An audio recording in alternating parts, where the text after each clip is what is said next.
News 7 தமிழர்களுக்கு வணக்கம். Vinayaka mission research foundation கீழ் இயங்கி வரக்கூடிய அறுபடை வீடு தொழில்நுட்ப கல்லூரி வழங்கும் கல்லூரி சாலை நிகழ்ச்சிக்கு உங்களை வரவேற்பது நான் சரவணன். இன்னைக்கு நம்ம நிகழ்ச்சியில பொறியியல் படிப்பு குறித்த நிறைய விஷயங்கள் பேசுவோம். குறிப்பா இந்த படிப்பை அறுபடை வீடு தொழில்நுட்ப கல்லூரியில எந்த மாதிரி வழங்கிட்டு வர்றாங்க, புதுமையான கல்வி திட்டம் இருக்கா, ஸோ இங்கே இருக்கக்கூடிய பேராசிரியர்கள் எப்படி இருக்காங்க, குறிப்பா இன்டர்ன்ஷிப் ப்ராக்டிக்கல்லாம் எப்படி கற்றுக் கொடுக்குறாங்க உள்ளிட்ட நிறைய விஷயங்கள் பேச போகிறோம். அதற்காக நம்முடன் அறுபடை தொழில்நுட்ப கல்லூரியின் துணை முதல்வர் முனைவர் SP சங்கீதா அவர்கள் வருகை தந்திருக்காங்க. அவர்களை வரவேற்று நிகழ்ச்சிக்குள் செல்ல. வணக்கம் மேடம். வணக்கம் சார். நான் முதல்ல உங்களை பற்றியும் உங்களுடைய கல்லூரி குறித்தும் ஒரு சின்ன அறிமுகம். நியூஸ் 7 நேயர்களுக்கு என்னோட தாழ்மையான வணக்கங்கள். என் பேர் சங்கீதா. சேலம் விநாயகா மிஷன்ஸ் ஆராய்ச்சி நிறுவனத்தின் கீழ் இயங்கி வரும் அறுபடை வீடு பொறியியல் கல்லூரியின் துணை முதல்வர் நான். பேசிக்காக நான் வந்து ஒரு civil engineer, PG and PhD in structural engineering. எங்களோட கல்லூரியில் எல்லா விதமான பொறியியல் படிப்புகளும் வழங்கி வருகிறோம். முக்கியமாக BE computer science and engineering, PE civil engineering, BE biotechnology, BE biomedical engineering, BE electrical engineering, electronics and communication engineering, mechanical engineering. And இப்போ computer சயின்ஸ்னு எடுத்துக்கிட்டிங்கன்னா நிறைய emerging areas of computer science and engineering இருக்குது. So அந்த படிப்பு வகைகளான computer science and இன்ஜினியரிங்கில் artificial intelligence and machine learning, அது தவிர ஆர்டிஃபிஷியல் இன்டெலிஜென்ஸ், சைபர் செக்யூரிட்டி போன்ற கோர்ஸ்களை நாங்கள் வழங்கி வரோம். நல்லது மேடம். இப்போ பார்த்தோம் அப்படின்னா நிறைய கல்லூரியில் நிறைய கல்வி திட்டங்கள் இருக்கும். ஸோ உங்களுடைய கல்லூரியில் என்ன மாதிரியான கல்வி திட்டம் இருக்குது, அது மாணவர்களுக்கு பயிற்றுவிக்க என்ன மாதிரியான வழிமுறைகளை கையாளுறீங்க? இது ஒரு நல்ல கேள்வி சார். எங்களோட கல்லூரியில் நாங்கள் நிறைய புதுமையான திட்டங்களை வச்சுருக்கோம். பொதுவாகவே பொறியியல் கல்லூரின்னு எடுத்துக்கிட்டிங்கன்னா இது வந்து மாணவர்களை சார்ந்த ஒரு கல்வி.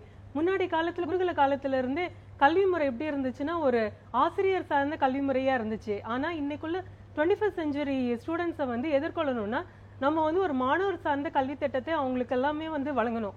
அதில் வந்து எங்களோட கல்லூரி பெரும்பங்கு வகிக்குது. மாணவர்களுக்கு என்ன தேவை, அவங்களோட இன்ட்ரெஸ்ட் என்ன, அவங்களுக்கு எது படித்தா நல்லாயிருக்கும், எப்படி வேலை வாய்ப்புகளை கூட அதிகரிக்க செய்யலாம், அவங்கள வந்து எந்த மாதிரி நல்வழிப்படுத்தினா. பொதுவாக இப்போ பார்த்தீங்கன்னா நிறைய ஸ்டூடெண்ட்ஸ் வந்து இண்டஸ்ட்ரிக்கு போயிட்டு அங்கே போய் வேலை செய்ய தெரியல, நிறைய அன்எம்ப்ளாய்மெண்ட், அது மாதிரி நிறைய கஷ்டங்களை பிரச்சனைகள் அது மாதிரி நிறைய இருக்கு. ஆனால் இதெல்லாம் இந்த சவால்களை எதிர்கொள்ளும் விதத்தில் எங்களோட கல்லூரியில் நிறைய ஸ்கீம்ஸ் வச்சுருக்கோம், நிறைய புதுமையான திட்டங்கள் வச்சுருக்கோம். இதன்படி என்னன்னா எங்களோட பாடத்திட்டத்திலே வந்து industry design courses, industry offered courses, அது மாதிரி தொழில் நிறுவனத்திலிருந்தே வந்து வழங்குற நிறைய பாடத்திட்டங்கள் எங்களோட கல்லூரியில் நாங்கள் வச்சுருக்கோம். முக்கியமாக சொல்லணும்னா இன்டெல் நிறுவனத்தை சார்ந்த பட்டப்படிப்புகள், அது மாதிரி இப்போ எங்கள் காலேஜ்லேயே வந்து BE கம்ப்யூட்டர் சயின்ஸ் படிக்கிறாங்கன்னா அவங்களோட இன்டெல் நிறுவனமும் இணைந்து நிறைய சர்டிஃபிகேட் ப்ரோக்ராம் கொடுக்குறாங்க. அது மாதிரி எல்லா பிரான்ச் ஆஃப் இன்ஜினியரிங்லேயும் industry design program, industry offered program, even Infosys நிறுவனம் வழங்குகிற சில கோர்ஸ்கள் வந்து எங்களோட பாடத்திட்டத்திலே வச்சுருக்கோம். இதன் மூலமாகவும் இன்டர்ன்ஷிப் என்று சொல்லப்படுகிற மாணவர்கள் வந்து இண்டஸ்ட்ரியிலேயே போய் குறைந்தது 3 வாரம், மேக்ஸிமம் ஒரு 3 months வரைக்கும் கூட ஸ்டூடெண்ட்ஸ் வந்து இண்டஸ்ட்ரியில் போய் அங்கே எப்படி அவங்களோட செயல் திட்டங்கள் பற்றி அது எல்லாமே படிச்சுக்கிற வகையில் எங்களோட பாடத்திட்டமே அமைஞ்சிருக்கு. இதற்கென்று அது தவிர மாணவர்கள் வந்து ஃபர்ஸ்ட் இயர்ல இருந்தே அவங்களுக்கு வந்து எப்படி வேலை வாய்ப்பு திட்டத்தை அதிகரிக்க செய்யணுங்கிற பயிற்சிகள் நிறைய கொடுக்குறோம். ஏன்னா நிறைய பசங்க வந்து ரூரல் கம்யூனிட்டிலேருந்து வருவாங்க, வில்லேஜ்லேருந்து வருவாங்க. அவங்க எதிர்கொள்கிற பெரிய சேலஞ்ச் என்னன்னு பார்த்தீங்கன்னா அவங்களுக்கு வந்து அந்த இங்கிலீஷை பார்த்தாலே ஒரு பெரிய பயமா இருக்கும். எப்படி நாங்க வந்து ஒரு இன்ஜினியரிங் காலேஜ்ல போய் இங்கிலீஷ் பேசிரோமா? ஓகே மேடம், இந்த இங்கிலீஷ்ல படிக்கிறதுக்கு அவங்க கஷ்டமா இருக்குன்னு சொன்னீங்க, அதை பத்தி பேசலாம். அதுக்கு முன்னாடி இன்னொரு கேள்வி என்னன்னா, இந்த இன்டர்ன்ஷிப் பத்தி சொன்னீங்க. என்னதான் அவங்க வந்து காலேஜ்ல படிச்சாலும் பிராக்டிகலாவே ஒரு விஷயத்தை செஞ்சு பார்த்தாலுமே வெளியே அனுபவம் அப்படிங்கிறது ரொம்ப முக்கியம். அதுக்காக தான் அதனுடைய ஒரு பகுதியாக தான் இன்டர்ன்ஷிப் கொடுக்குறாங்க. இந்த இன்டர்ன்ஷிப் அப்படி வந்து எப்ப இருந்து ஆரம்பிப்பீங்க, எங்கெல்லாம் கூட்டு போவீங்க? இந்த இன்டர்ன்ஷிப்ன்றது பார்த்தீங்கன்னா இது வந்து எதற்காக நம்ம வந்து அறிமுகப்படுத்தியிருக்கோம்னா, பொதுவாக இந்த இண்டஸ்ட்ரிக்கும் அகாடமிக்ஸ்ன்ற இந்த கல்வி நிறுவனங்களுக்கும் நடுவில் ஒரு பெரிய கேப் இருக்குது. பசங்களால் இங்கே காலேஜில் என்ன கற்றுக்குறாங்களோ அதை வந்து இண்டஸ்ட்ரியில் போய் அப்ளை பண்ண முடியாமல் நிறைய சவால்களை எதிர்கொள்கிறாங்க. இதனால தான் வந்து பிளேஸ்மெண்ட் ஆப்பர்ச்சுனிட்டிஸும் ரொம்ப கம்மியாக இருக்கிற மாதிரி ஒரு சூழ்நிலை நிலவிட்டு வருது.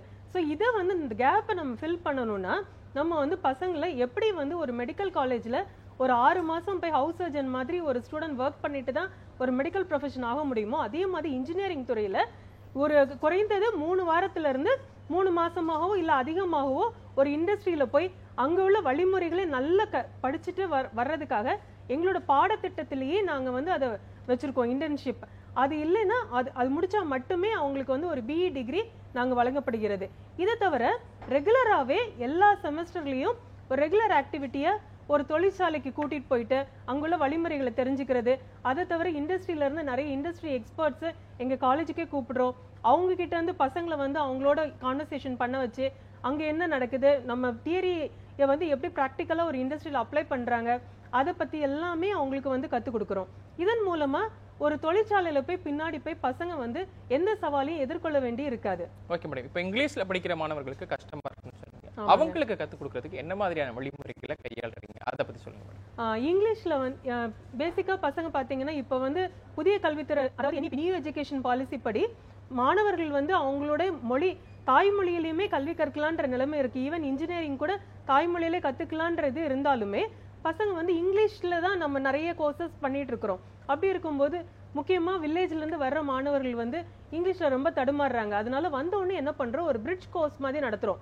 அதுல வந்து பசங்களோட ஸ்கில் செட்டை வேரி பண்ணிக்கிறோம். சில பசங்க இயல்பாவே நல்ல ஆங்கிலத்துல புலமை பெற்றிருப்பாங்க, அவங்களுக்கு வந்து ரொம்ப கஷ்டமா இருக்காது. அதனால அவங்கள ஒரு கேட்டகரைஸ் பண்ணிக்கிறோம். பசங்க வந்து எந்த பேசிக்கா எதுல வந்து ரொம்ப கம்மியா இருக்காங்க. சில பசங்க நல்லா எழுதுவாங்க ஆனா பேச தெரியாம இருக்கும். ஆனா ஒரு இண்டஸ்ட்ரி மாதிரி போகும்போது அங்க கம்யூனிகேஷன் ஸ்கில் வந்து ரொம்ப அவசியம். அது மாதிரி இடத்துல போகும்போது பசங்க திணறாம இருக்கிறதுக்காக ஃபர்ஸ்ட் செமஸ்டர்ல இருந்தே, அதாவது ஃபர்ஸ்ட் இயர்ல இருந்தே வந்து சேர்ந்த நாள்ல இருந்தே ஒரு பிரிட்ஜ் கோர்ஸ் மாதிரி நடத்தி ரொம்ப சிரமப்படுற பசங்களுக்கு அந்த பிரிட்ஜ் கோர்ஸ் நடத்தி அவங்களுக்கு வந்து சரளமா ஒரு இங்கிலீஷ் பேசுறதுக்கான வழிமுறைகளை நாங்கள் கற்றுக் கொடுக்குறோம். அது தவிர இங்கிலீஷ்ன்றது ஒரு கண்டினியூஸ் ப்ரோக்ராமாவே இருக்கும். ஃபர்ஸ்ட் செமஸ்டர்ல இருந்து லாஸ்ட் செமஸ்டர் ஒரு ஸ்டூடெண்ட் ஒரு கம்பெனில பிளேஸ் ஆகிற வரைக்குமே இங்கிலீஷ் கோர்சஸ் இருக்கும்.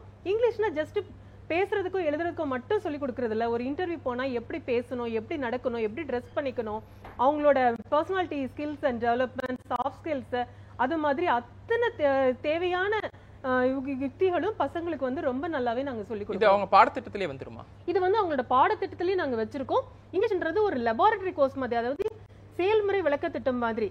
பசங்களுக்கு வந்து எப்படி லிசனிங் ஸ்கில்ஸ் இருக்கு, ஒரு கேள்வி கேட்டோம்னா அதை எப்படி புரிஞ்சுக்கிட்டு அதுக்கு ஏத்த மாதிரி பதில் சொல்லணும், இது எல்லாமே வந்து நாங்க ஃபர்ஸ்ட் இயர்ல இருந்து லாஸ்ட் இயர் வரைக்குமே நாங்க எல்லாமே சொல்லி கொடுக்குறோம். அதனால ஒரு கம்பெனி வரும்போது பையன் ஒரு பயமே இல்லாம, ஏன்னா உங்களுக்கே தெரியும் எல்லாருக்குமே ஒரு இன்டர்வியூனா சாதாரணமாவே ஒரு பயம் இருக்கும். எப்படி நம்ம பேச போறோம், என்ன பதில் சொல்ல போறோம், அது எல்லாமே ஒரு தயக்கமாவே இருப்பாங்க. அதுவும் வில்லேஜ்ல இருந்து வர பசங்க கண்டிப்பா வந்து ஒரு இண்டஸ்ட்ரி வராங்கன்னு சொன்னாலே பிளேஸ்மெண்ட்ல போய் உட்கார்றதுக்கே பயப்படுவாங்க. ஸோ அவங்களுக்கெல்லாம் இதுக்கு முன்னாடியே ஒரு மார்க் இன்டர்வியூஸ் மாதிரி நடத்தி கேள்வி கேட்டா எப்படி பதில் சொல்லணும், அதுக்கு வந்து நீங்க எவ்வளவு கான்ஃபிடன்ஸோட பதில் சொல்லணும், போல்டா பேசுறதுக்கு சொல்றதுக்கு, ஒரு இன்டர்வியூ போகும்போது ஒரு ரெஸ்யூமே டைப் பண்றதுக்கு எல்லாத்துக்குமே நாங்க வந்து ஒரு ட்ரைனிங் மாதிரி ஃபர்ஸ்ட் இயர்ல இருந்தே நாங்க கொடுக்குறோம். நல்லது மேடம்.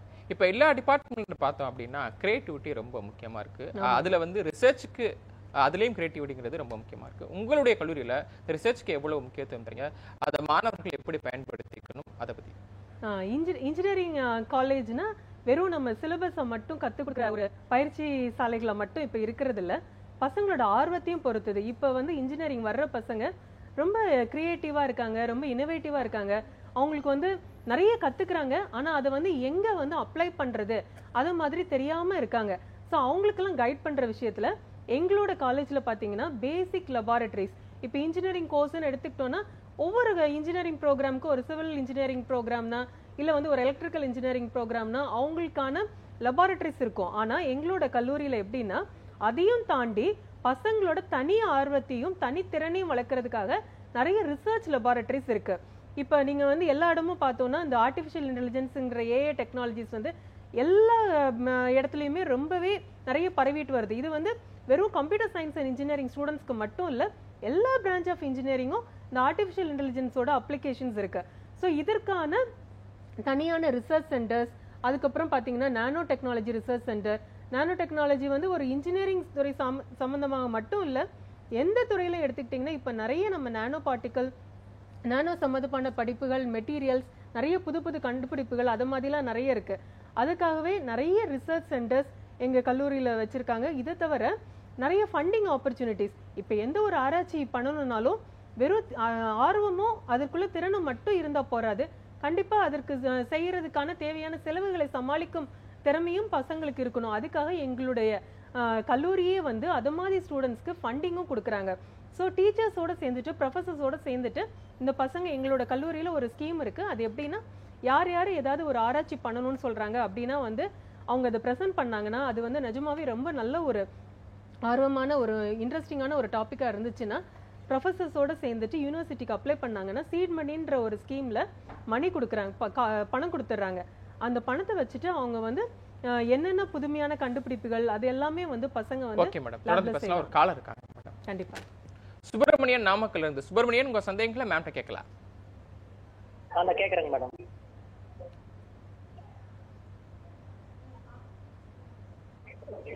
சொல்லுங்க சுப்பிரமணியன், இணைப்புல தான் இருக்கீங்க. சார் பையன் +2 முடிச்சிருக்காங்க சார். ஓகே. இன்ஜினியரிங்ல என்ன கோர்ஸ் எடுத்து படிக்கலாம்? ஓகே சுப்பிரமணியன், உங்க கேள்வி புரிஞ்சிச்சு. தொடர்ந்து நிகழ்ச்சியை பாருங்க. அவங்களுடைய பையன் வந்து நம்ம +2 முடிச்சிருக்காங்களா, அடுத்து இன்ஜினியரிங்ல என்ன கோர்ஸ் எடுக்கலாம்னு கேக்குறாங்க. உங்களோட பையன் இப்ப +2 எக்ஸாம் எழுதி மார்க் வந்துருச்சுல்ல சார்? வந்துருச்சு மேடம். நீங்க வந்துருச்சு. ஓகே. ஸோ இப்போ எக்ஸாம் முடிச்சு ரிசல்ட் வந்துருச்சுன்னா ஃபர்ஸ்ட் வந்து எப்பவுமே பெற்றோர்கள் என்ன செய்யணும்னா மாணவர்களோட இன்ட்ரெஸ்ட்டை கேட்டுக்கோங்க. உங்க பையனுக்கு எதுல வந்து ஆர்வம் ஜாஸ்தின்னு பாருங்க. இப்போ வந்து எல்லாரும் சொல்லுவாங்க கம்ப்யூட்டர் சயின்ஸ் தான் வந்து ரொம்ப நல்ல ப்ரோக்ராம், மற்றதெல்லாம் நீங்க படிக்க கூடாது அப்படின்லாம் கூட சில பேர் சொல்லிட்டு இருப்பாங்க. அப்படி கிடையாது. பையனோட ஆர்வத்தை நீங்க தெரிஞ்சுக்கோங்க. பையன் வந்து ரொம்ப கம்ப்யூட்டர் சயின்ஸ் அண்ட் ப்ரோக்ராமிங் இல்லை இந்த நல்ல சாஃப்ட் ஸ்கில் இதெல்லாம் ப்ரோக்ராமிங் பண்றதுல ரொம்ப ஸ்கில்டா இருக்காருன்னா computer science and engineering program போங்க. இல்லை வந்து உங்களுக்கு கவர்மெண்ட் ஜாப்ஸ் மேலே இன்ட்ரெஸ்ட், இல்லை பையன் வந்து நல்ல டிசைனிங், நல்ல ஒரு கிரியேட்டிவ் இமேஜினேஷன் பவர்ஸ் அது மாதிரிலாம் இருக்குது அப்படின்னு நினச்சிங்கன்னா நீங்கள் வந்து சிவில் இன்ஜினியரிங் துறையை தேர்ந்தெடுக்கலாம். இல்லை வந்து கவர்மெண்ட் ஜாப்ஸ் வேணும், இல்லை பசங்க வந்து வேறு ஏதாவது ரொம்ப மெக்கானிக்கல் இன்ஜினியரிங் துறை சம்மந்தமான இதில் வந்து ரொம்ப ஆர்வம் காமிச்சாங்கன்னா நீங்கள் பிஇ மெக்கானிக்கல் இன்ஜினியரிங் சேர்த்து விடலாம். இது வந்து முழுக்க பையனோட இன்ட்ரெஸ்டையும் ஆர்வத்தையும் பொறுத்ததாகவே இருக்க வேண்டும். ஓகே மேடம், தொடர்ந்து பேசலாம் மேடம். நேர்களே, ஒரு சிறிய விளம்பர இடைவெளிக்கு பிறகு கல்லூரி சாலை நிகழ்ச்சி மீண்டும் தொடரும்.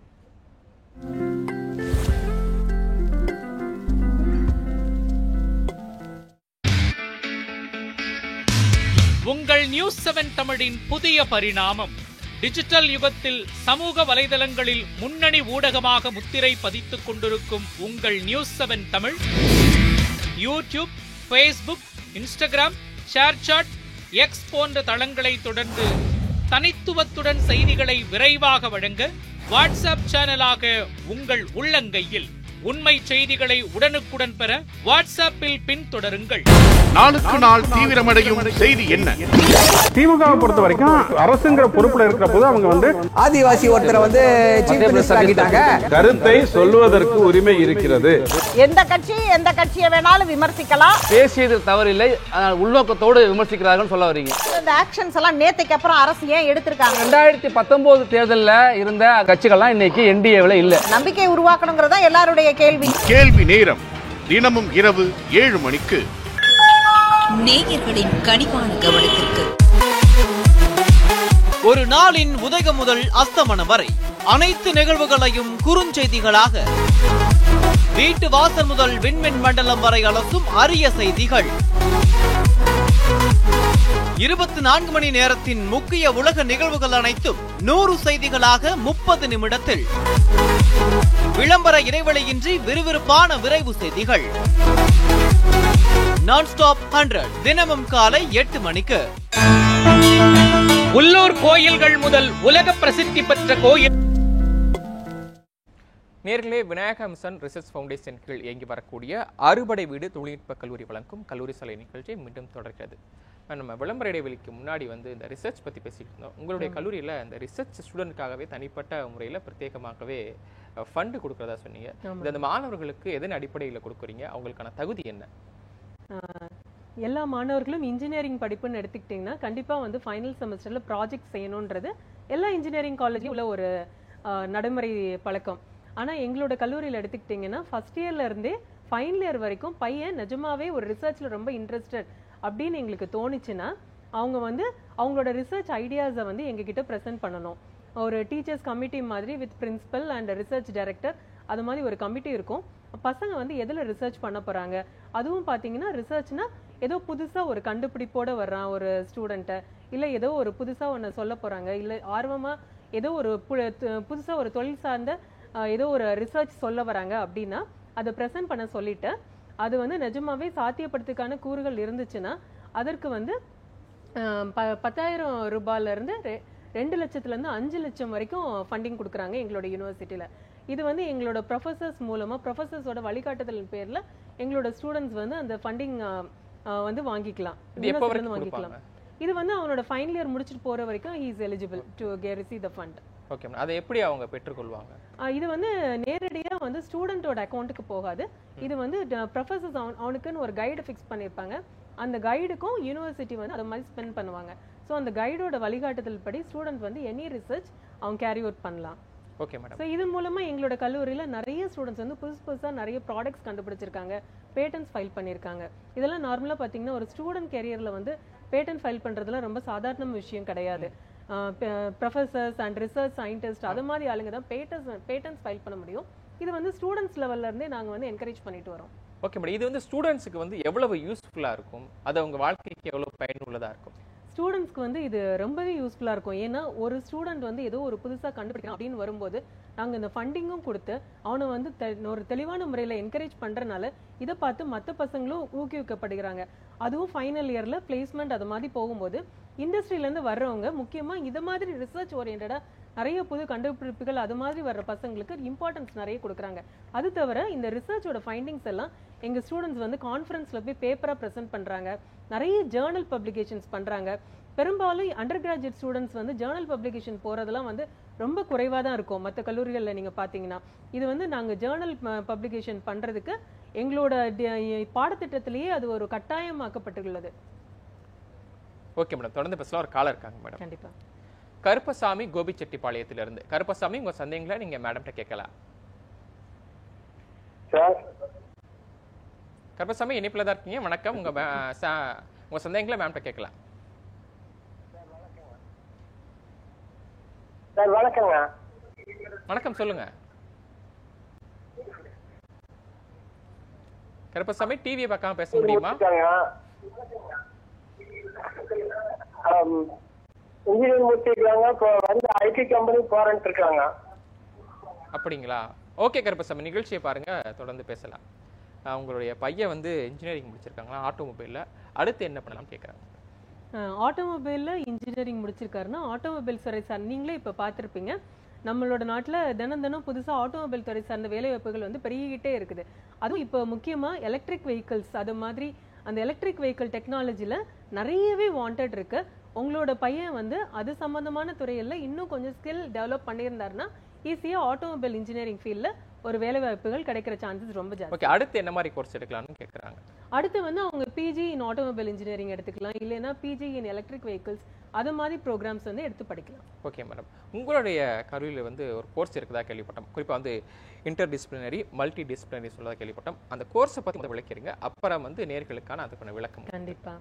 ஸோ எங்களோட பாடத்திட்டத்திலேயே வந்து பார்த்தீங்கன்னா inter disciplinary courses multi disciplinary courses அப்படின்னு சொல்லிட்டு இருக்கு. இது என்னன்னு பார்த்தீங்கன்னா ஒரு பையன் வந்து இப்போ ஒரு எக்ஸாம்பிளுக்கு நான் சொல்றேன்னா BE computer science and engineering அவன் எடுத்திருந்திருக்கலாம். ஏன்னா அவனோட அப்பாவோ இல்லை அம்மாவோ வந்து இல்லை கம்ப்யூட்டர் சயின்ஸ் இன்ஜினியரிங் தான் படிக்கணும், அதுதான் வந்து இப்போ நிறைய வாய்ப்புகள் இருக்கு அப்படின்னு சொல்லிட்டு சேர்த்து விட்டுருப்பாங்க. ஆனால் பையன் வந்து இல்லை எனக்கு வந்து மெக்கானிக்கல் இன்ஜினியரிங் தான் ரொம்ப பிடிச்சிருக்கு அப்படின்னு சொல்லிட்டு பையன் நினைச்சிட்டு இருக்கலாம். அது மாதிரி வர பசங்களுக்கு எந்த கவலையுமே இல்லை. அவன் வந்து இங்க வந்து எங்களோட major degree programs minor degree அது மாதிரி ஒரு 2 வகையான ப்ரோக்ராம்ஸ் இருக்கு. இப்போ வந்து BE computer science and engineering எடுத்துட்டு அவனுக்கு வந்து மெக்கானிக்கல் துறை சார்ந்த கோர்சஸ் சிலதுல கொஞ்சம் இன்ட்ரெஸ்ட் இருக்கு அப்படின்னா அவனுக்கு வந்து அந்த ஆப்ஷன்ஸ் நாங்க தரோம். அவன் வந்து சில கோர்சஸ் மெக்கானிக்கல் இன்ஜினியரிங் என்ன கொடுக்குறாங்களோ அதோட கோர்சஸ் வந்து அவன் படிச்சுக்கலாம். ஸோ அவனுக்கு டிகிரி கொடுக்கும்போது major in computer science and engineering minor in mechanical engineering அது மாதிரியான அவனுக்கு வந்து டிகிரி நாங்க ஆஃபர் பண்றோம். அதனால பையனும் வந்து ரொம்ப சந்தோஷமா இருப்பான். நம்மளுக்கு பிடித்தமான துறையும் படிச்சுட்டும் அப்பா அம்மாவையும் சாட்டிஸ்ஃபை பண்ண மாதிரி இருக்கும். ரெண்டும் கம்பைன் பண்ணி படிக்கும்போது நிறைய industry challenges and industry opportunities வந்து நிறையவே ஜாஸ்தியா இருக்கும். இதை தவிர எல்லா இன்ஜினியரிங் பசங்களும் இப்போ இன்ஜினியரிங்ன்றது வந்து ஒரு மல்டி டிசிப்ளினரி மாதிரி ஆயிடுச்சு. நான் கம்ப்யூட்டர் சயின்ஸ் படிக்கிறேன்னா வெறும் கம்ப்யூட்டர் சயின்ஸ் மட்டும் எனக்கு தெரிஞ்சா போறாது, இல்லை சிவில் படிச்சேன்னா சிவில் இன்ஜினியரிங் மட்டும் எனக்கு தெரிஞ்சுக்கிட்டா போறாது, எல்லாமே ஒரு அலைடு கோர்சஸ் மாதிரி. ஸோ சிவில் இன்ஜினியரிங் படிச்சிருக்கிற பையனும் அவனுக்கும் இந்த artificial intelligence computer science programming languages இது எல்லாமே தெரிஞ்சிருக்கணும். அதனால எங்களோட கல்லூரியில பார்த்தீங்கன்னா ஓப்பன் எலெக்டிவ்னு ஒரு சிஸ்டம் வச்சிருக்கோம்.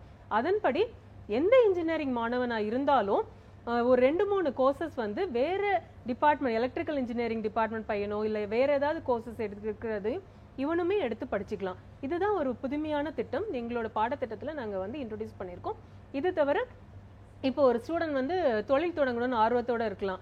நிறைய ஆண்டர்பிரினர்ஸ் இப்போ நம்ம நிறைய மேக் இன் இந்தியா திட்டம், ஸ்கில் டெவலப்மெண்ட் திட்டங்கள் நிறைய நம்மளோட இந்தியாவில் வந்து நம்ம இப்போ அறிமுகப்படுத்திட்டே வரோம். அந்த திட்டத்தின்படி ஒரு பையன் வந்து ஒரு பிஸ்னஸ் பண்ணணும் அப்படின்னு நினைக்கிறான் இன்ஜினியரிங் படிச்சுட்டே. ஸோ அவனுக்கு பிஸ்னஸ் ஆப்பர்ச்சுனிட்டிஸ் என்ன இருக்குன்றது தெரியாமலே போயிடக்கூடாது.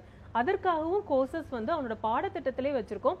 Management courses, engineering and entrepreneurship courses, எப்படி ஒரு ஸ்டார்ட் அப் தொடங்கலாம், ஒரு தொழில் எப்படி தொடங்கலாம், அதுக்கு வந்து என்னென்ன ஃபண்டிங் இருக்கு, இது எல்லாமே வந்து ஒரு கோர்ஸா எடுத்து படிச்சுக்கலாம். ஓகே மேடம், நீங்க ஆரம்பத்துல சொன்ன மாதிரி இந்த கிரியேட்டிவை பொறுத்த வரைக்கும் இப்ப இருக்க மாணவர்களுக்கு அது அதிகபட்சமாகவே இருக்கு, ஸ்டார்டிங்ல இருந்தே இருக்குன்னு சொன்னீங்க. இதுல வந்து குறிப்பா ஒரு விஷயம் என்னன்னா, இப்ப இருக்கக்கூடிய மாணவர்கள் வந்து அதை கிரியேட்டிவிட்டி அதிகமாகவே இருந்தாலும் இப்ப கல்லூரிக்கு வந்து ஒரு டிகிரி படிக்கிறாங்க அப்படின்றப்போ அதுல இருக்க பேசிக்கை கத்துக்கிறது கொஞ்சம் கஷ்டம் தான். கத்துக்கிட்டாங்கன்னா அடுத்தடுத்து போயிடுவாங்க. ஸோ அந்த பேசிக்கான தொழில்நுட்பங்களை அவங்களுக்கு கத்துக் கொடுக்கறதுக்கு நீங்க எவ்வளவு முக்கியத்துவம் கொடுக்குறீங்க, அதை பத்தி சொல்லுங்க. எங்களோட கல்லூரியில் நான் சொன்ன மாதிரி எல்லா பாடமுமே வந்து வெறும் தியரி மட்டும் அவங்க படிக்கிறது இல்லை. நிறைய தியரி கோர்சஸ் வந்து ப்ராக்டிக்கலும் சேர்ந்து படிக்கிறாங்க. ஏன்னா ஒரு பாடத்தை வந்து நாங்கள் சொல்லி கொடுத்துட்டே இருக்கும்போது பையனுக்கு வந்து சில பேருக்கு புரியும், சில பேருக்கு புரியாமல் இருக்கும். ஏன்னா சில பேர் நீங்கள் பார்த்தீங்கன்னா அதை செஞ்சு பார்த்தா தான் நல்லா புரியும். ஸோ ஒரு பேராசிரியரும் ஒரு மாணவருக்கு சொல்லிக் கொடுக்கும்போது அது வந்து அதனோட செயல்முறை திட்டத்தையும் சேர்த்து சொல்லி கொடுக்குற மாதிரி தியரி அண்ட் ப்ராக்டிக்கல் கோர்சஸ்ன்னு சொல்லிட்டு வச்சுருக்கோம். ஸோ இது தவிர தொழில்முறை அவன் வந்து எப்படி ஸ்கில் டெவலப் பண்ணுறான் அப்படின்னு சொல்கிறதுக்காக எங்களோட காலேஜ்லேயே வந்து ஆண்டர்பிரினர்ஷிப் டெவலப்மெண்ட் செல் இருக்குது, இன்னோவேஷன் அண்ட் இன்குபேஷன் செல் இருக்குது. இது தவிர ஒரு கணேஷன் இன்குபேஷன் ஆண்டர்பிரினர்ஷிப் செல்லுன்னு சொல்லிட்டு எங்களோட கல்லூரி வளாகத்திலே இருக்குது. இதில் வந்து ஏதாவது ஒரு மாணவன் வந்து அவனுக்கு வந்து பிஸ்னஸ் ஆகணும், அதுக்கு வந்து வெளியே போய் பார்த்தீங்கன்னா அவனுக்கு தொழில் தொடங்குறதுக்கு நிறைய சேலஞ்சஸ் இருக்கும். ஃபண்டிங் இருக்காது, ப்ராப்பராக ஸ்பேஸ் இருக்காது, ஒரு ரெண்டல் ஸ்பேஸ் மாதிரி அவன் போகணும், அதுக்கு மென்டார்ஷிப் இருக்காது, கைட் பண்ணுறதுக்கு ஆளுங்க இருக்க மாட்டாங்க. ஸோ இதை மாதிரி நிறைய சேலஞ்சஸ் இருக்கும். அது மாதிரி பிஸ்னஸ் தொடங்கணும்னு ஆர்வமாக இருக்கிற பையனை வந்து எங்களோட கணேஷன் இன்குபேஷன் ஆண்டர்பிரினர்ஷிப் சென்டரில் நாங்கள் வந்து அவனுக்கு ஒரு ஃப்ரீ ஸ்பேஸ் கொடுத்துட்றோம். இதுக்காக எங்களோட மாணவர்களே முன் வந்தாங்கன்னா அவங்க கிட்டேருந்து எந்த பணமும் நாங்கள் வாங்குறதில்ல, எல்லாமே ஃப்ரீ தான். அவங்களை ஊக்குவிக்கும் விதமாக அதில் வந்து ஒரு ஸ்பேஸ் கொடுத்து அவனுக்குன்னு ஒரு கைடு அலாட் பண்ணி என்ன துறையில் அவன் வந்து பிஸ்னஸ் செய்ய போகிறான், அதற்கு தேவையான என்ன சாஃப்ட்வேர் ட்ரைனிங் போகணுமா, இல்லை வந்து பிஸ்னஸ் டெவலப் பண்ணுறதுக்கு எப்படி அவன் ஃபண்டிங் வெளியே போய் இது பண்ணணும், அதுக்கான திறமைகள் எல்லாமே நாங்கள் சொல்லி கொடுக்குறோம். அது தவிர அங்கே வந்து ஒரு ஃபேப்ரிகேஷன் லேபும் இருக்குது. பையன் வந்து புதுசாக ஏதாவது ஒன்று, ஒரு ஸ்டூடெண்ட் வந்து அவன் ஏதாவது ஒன்று பண்ணி பார்க்கணும். ஃபார் எக்ஸாம்பிள் இப்போ இந்த கோவிட் வந்தப்போ எல்லாருமே ரொம்ப கஷ்டப்பட்டோம்ல, அப்போ உலகமே வந்து வீட்டுக்குள்ளே அடங்கி இருந்த டைமில் எங்களோட மாணவர்கள் வந்து அப்போவும் வீட்டுக்குள்ளே இல்லை. அவங்க என்ன பண்ணாங்கன்னா, இப்போ நம்ம எல்லாருமே கோவிட் டைமில் யாரையும் தொட்டு பேசுறதுக்கு கூட பயந்துட்டு இருந்தோம்ல, ரொம்பவே தள்ளி இருந்தோம். அப்படி இருக்கும்போது ஒரு ரோபோ, ஒரு நர்சிங் ரோபோ மாதிரி ஒன்று எங்களோட பசங்க கண்டுபிடிச்சாங்க. அந்த ரோபோ வந்து மனிதர்களை எதுவும் தொடாமல் அந்த போய் கொடுக்கறதுக்காக அவங்களுக்கு வந்து ஒரு செவிலியர் மாதிரி ஒரு ஆட்டோமேட்டிக் ரோபோ சிஸ்டம் மாதிரி கண்டுபிடிச்சாங்க. நிறைய இது நம்ம அந்த பெடல் ஆப்ரேட்டட் சானிடைசர் மாதிரிலாம் பார்த்தோம். இதெல்லாமே வந்து எங்களோட ஸ்டூடெண்ட்ஸ் அந்த டைம், அதனால ப்ராடக்ட் டெவலப்மெண்ட்டுக்கும் நிறையவே நாங்கள் சப்போர்ட் பண்ணுறோம். அது எப்படி பண்ணணும். இப்போ ரீசெண்டாக வந்து எலக்ட்ரிக் வெஹிக்கிள், இப்போ எலக்ட்ரிக் வெஹிக்கிள்ஸ் தான் ஆல்மோஸ்ட் நம்ம வந்து இந்தியா இஸ் மூவிங் டுவர்ட்ஸ் நிறைய எலக்ட்ரிக் வெஹிக்கிள்ஸ் அதை மாதிரி போயிட்டுருக்குறோம். ஸோ எங்களோட ஸ்டூடெண்ட்ஸ் வந்து எல்லாமே சேர்ந்துட்டு எலக்ட்ரிக்கல் இன்ஜினியரிங் ஸ்டூடெண்ட்ஸ் சேர்ந்துட்டு ஒரு எலக்ட்ரிக் பைக் ஒன்று அவங்களே வந்து டிசைன் பண்ணாங்க. இது வந்து நாங்கள் நிறைய காம்படிஷன்ஸ்க்கும் பசங்க போய் ப்ரெசென்ட் பண்ணிட்டு நிறைய ப்ரைஸஸ் அண்ட் அவார்ட்ஸ் வின் பண்ணிட்டு வந்திருக்காங்க. நிச்சயமா தொடர்ந்து பேசலாம் மேடம். ஒரு காலர் இருக்காங்க. கண்டிப்பா. நிர்மலா நாமக்கல்ல இருந்து. நிர்மலா, உங்க சந்தேகங்களை மேடம்கிட்ட கேட்கலாம்.